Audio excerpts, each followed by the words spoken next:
Ante, ang date ngayon, July 28, 2025. Pauwi na kami kasi natapos na yung trabaho eh. Ang problema, nakatulog yung driver ng trailer. Tapos, ito yung yung kalsadang itong gutter na ito, hindi siya nakabawi dito, nakatulog siya eh. Tapos sumigaw yung pahinante, ayun lalo nang na disgrasya. Ayan, bumaliktad tuloy yung crane. Pero okay lang to. Normal naman ang aksidente rito eh.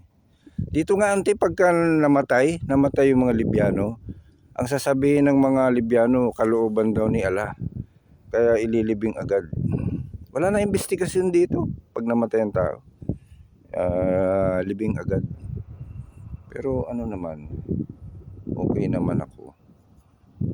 Ayan yung crane. May dumarating na truck eh. Ewan ko, tatanungin ko.